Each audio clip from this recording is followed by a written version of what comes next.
My goodness, ladies and gentlemen, we just dropped the breaking news video reacting to what TURKI ALALSHIKH said on Twitter, saying to his Great Britain friends that the fight has officially been signed, hinting Tyson the Gypsy King Fury versus Anthony Joshua.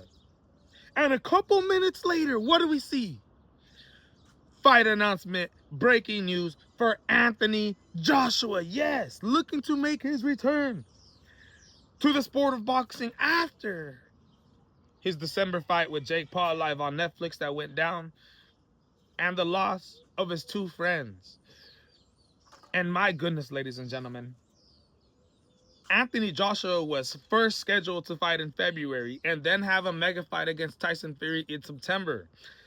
Tyson Fury was scheduled to fight against Arslanbek Makhmudov as his tuna fight. Going into this mega event, we seen what happened with their Tyson Fury outboxes Arslanbek Makhmudov.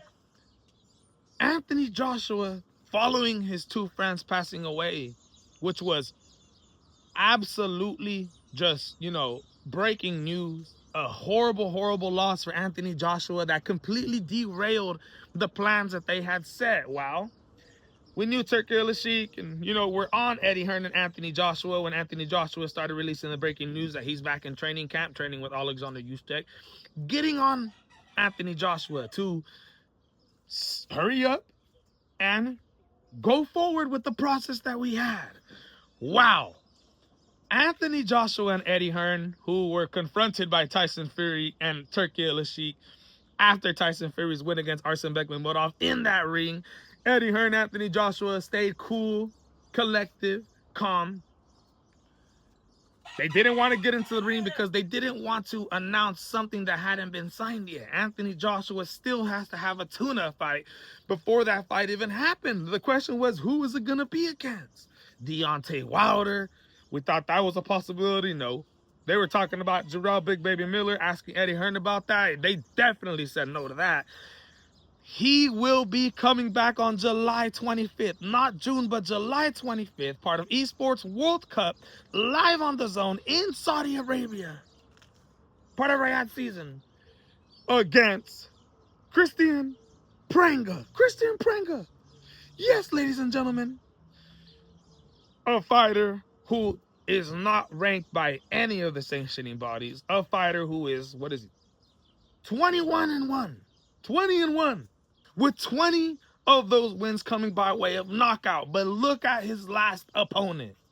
A dude with a losing record. He's been fighting nothing but buckets. He's an ex-European kickboxing world champion. Started boxing, I believe, at the age of 25. And in 2016 to 2026 has been able to compile this record. Some people are calling him the best Albanian heavyweight that they've ever had. I'm not so sure about that.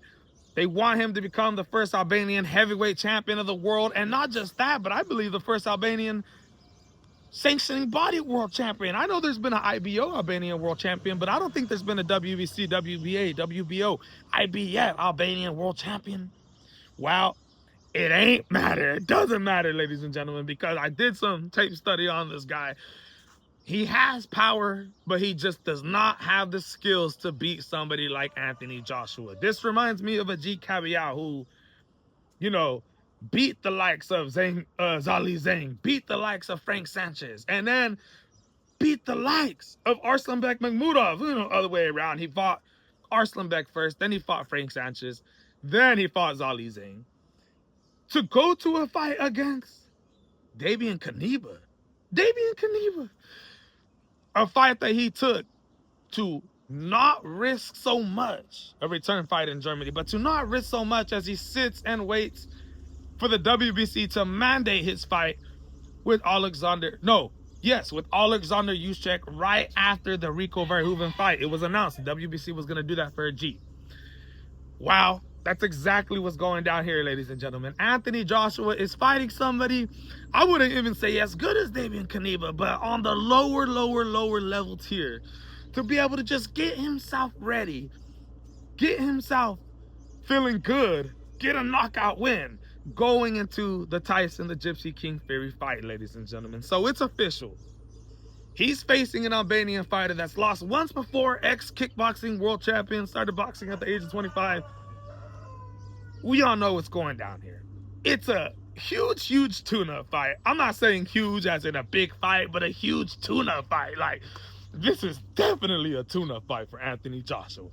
But it is what it is, ladies and gentlemen. Following his two friends, you know, being lost, and his last fight coming against Jake Paul, you know, he's slowly getting up there.